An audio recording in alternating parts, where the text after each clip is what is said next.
बहुत समय पहले की बात है।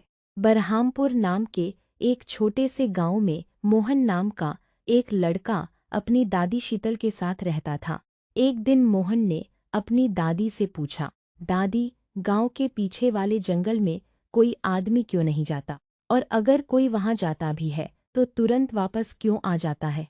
आखिर उस जंगल के अंदर ऐसा क्या है? दादी शीतल ने कहा, बेटा, उस जंगल में एक चुड़ैल रहती है, इसलिए गांव का कोई भी आदमी वहां नहीं जाता। तुम यह सब क्यों पूछ रहे हो?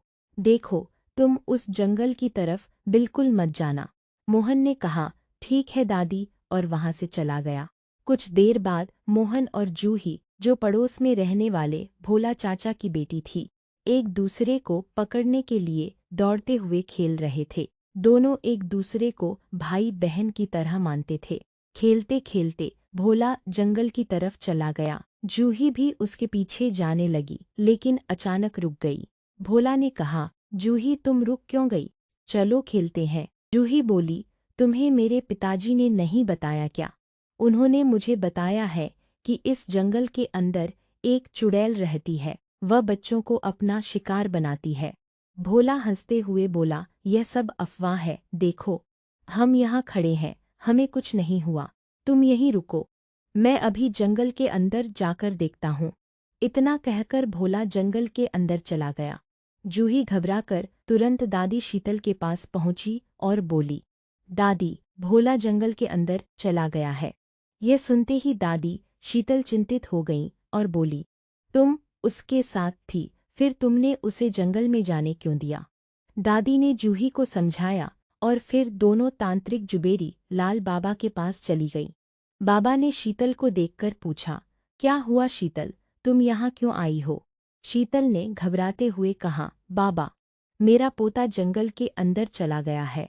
वह खेलते खेलते वहां पहुंच गया और उस जंगल के बारे में कुछ भी नहीं जानता था। कृपया कुछ कीजिए और मेरे पोते को बचा लीजिए। बाबा ने कहा, ठीक है, मैं उसे बचाने जाता हूँ। इसके बाद बाबा और शीतल जंगल की ओर चल पड़े। जंगल के अंदर पहुंचकर उन्होंने देखा कि चुड़ैल अपनी मायावी शक्ति का प्रयोग कर रही थी। उसने भोला को हवा में रोक रखा था और नीचे आग जल रही थी। तभी बाबा ने बिना चुड़ैल को बताए पीछे से मंत्र पढ़ना शुरू किया। उन्होंने ऐसा मंत्र पढ़ा कि चुड़ैल अपना संतुलन खो बैठी और आग के पास जा गिरी। उधर भोला नीचे धरती पर आ गया। दादी शीतल ने उसे उठाने की बहुत कोशिश की, लेकिन भोला उठ नहीं पा रहा था। बाबा ने कहा, अब इसे घर ले जाओ, थोड़ी देर बाद इसे बुखार आ सकता है, लेकिन चिंता मत करना। दादी भोला को लेकर घर आ गईं। इसके बाद शीतल ने बाबा से कहा, बाबा, अब वह चुड़ैल समाप्त हो गई है, यानी अब इस गांव को उससे कोई परेशानी नहीं होगी। इसके लिए मैं आपकी सदैव आभारी रहूंगी। फिर शीतल बोली, यह चुड़ैल बहुत दिनों से हमें परेशान कर रही थी बाबा। आप पहले भी एक बार आए थे और हम लोगों को बचाकर गए थे। इस बार भी आपने हमारे बच्चे को बचा लिया। आपका बहुत बहुत धन्यवाद। बाबा बिना कुछ कहे वहां से चले गए। बच्चों, इस कहानी से हमें सीख मिलती है कि बिना जाने किसी भी कार्य को नहीं करना चाहिए।